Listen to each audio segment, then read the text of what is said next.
Hello, teachers and mentors. The objective of this video is to help review what we need to do when you have a prompt that students need unit test reviews or topic test reviews.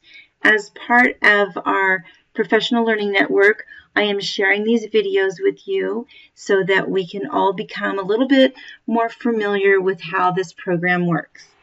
Once you log on to Edgenuity, you will have a default page that will bring you directly up to this group of students that needs a review. You can also see this on the dashboard, and get my right school up here. You will see that these 3 students are the same 3 students that came up by default when we originally logged on. The gold exclamation marks usually mean they need a test review or a unit review. And then when you see red exclamation marks, those are typically students that need additional support, maybe another quiz, or they need something graded. So let's go back to what our default page looks like. And we are just going to take Fernando for our first example, and we're going to see if he is actually ready to take this unit test. So I can see that it shows he is in the blue with a gold outline, and so that's where he's currently at. And if I was to go ahead and review it and say he's ready to go, I would come down here, complete review, and he'd be ready to start his test. But we don't want to do that.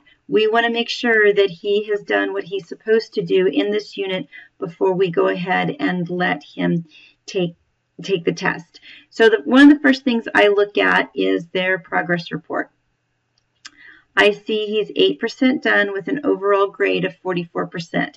The 44% concerns me a little bit. This happens to be special ed students, so they're on a modified grading scale, but we have to keep in mind the score is low. The next thing you want to do is go to View Courses, and he's taking this one class. I select the Arial button and go up here to Scores and Activity Review, and this is where I am reviewing before I let him go ahead and take that test. If I scroll down here, I can see all the activities that he has done in this unit so far. I'm just going to start from the bottom and work my way up. He did the warm-up. This does not count towards his grade, but it does show that he completed the assignment. The instruction does not count, but he did do this. The summary does not count toward his grade, but he did do this. Now, when you get to these yeses, obviously that means that that's counting toward their grade. The assignment that he did, he had a 71% on. That's a great grade. We're happy with that. We look at the quiz. The quiz says he's at 50%. And so because he's on a modified grading scale, that does mean that he was able to go ahead and move on to the unit test review. I go to the unit test review and it says, okay, he actually got a 0 on the unit test review, so that is a concern for me. So I'm going to go ahead and I'm going to say, I'm going to click on this and it's going to kind of tell me what's going on here. It'll take me back to his grade book, and what I can do is, in the blue is what we are currently reviewing. If I scroll down, I can see that he's only attempted this once. His score was 0. He spent 3 minutes and 36 seconds on it. And I want to know, well, what happened with this unit review? So I can go ahead and click View. And I can see that, well, we've got a problem. We missed every single question. I can click on the question, and it will give me the question, and it'll give me the correct answer. This was what he answered. This is the correct answer. And you can go through and you can see all of these. So probably the next thing what we're going to need to do is we're going to sit down and have a conference with the student and pull this up and show him exactly the areas that he missed. After you've conferenced with your student, you want to reassign this review. So we'll go ahead, we'll click on it, and you can reset the assignment. And I'm not going to do this because I don't want to mess this kid up while I'm using his for an example. But we would just reset the assignment right here. Now, let's say he went ahead, he took his review, he got a 70%, and now he would be ready for his test. What we would do is we'd come down here to unit test and complete review, and he would be ready for his unit test. Now, let's say our student took it again, and he only got a 25% on the test, on the review. Okay, then we have to think, what's going on here with content?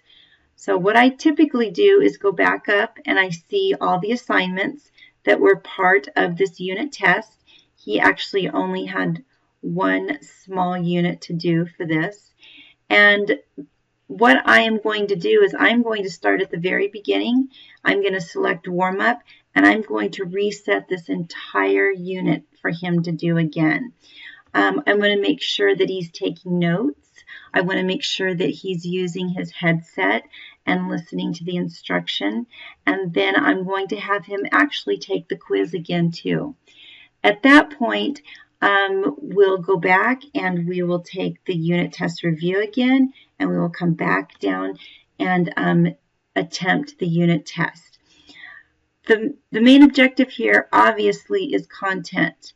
Now, if you get a student that is scoring maybe 50% and they're not a special ed student and you've gone through all this review, then we can just come up here and we can go ahead and we can bypass it with the current grade. So if my student took, let's just go up here to quiz, and let's see, this shows you that this particular student took this quiz this many times, and on his third attempt, 50% was the highest. And so what this teacher did was they went in and they passed with current grade. They inserted 50% was his highest grade for that, and then they moved on to the unit test review. This is active engagement with the students. We're wanting to make sure that we're constantly conferencing with the students. Some of your kids are going to just cruise right along, and others of them are going to need more support. So again, it's all about individualization. It's all about relationships with your student. It's all about promoting academic success and being there for your student. If you have any questions regarding how to review for a unit test, please let me know. You guys have my number, but I'll give it to you again, 669-3443, and I look forward to hearing from you. Please email me with any questions, and I hope to see you soon in your classes. Thanks for all the great work you're doing with our students.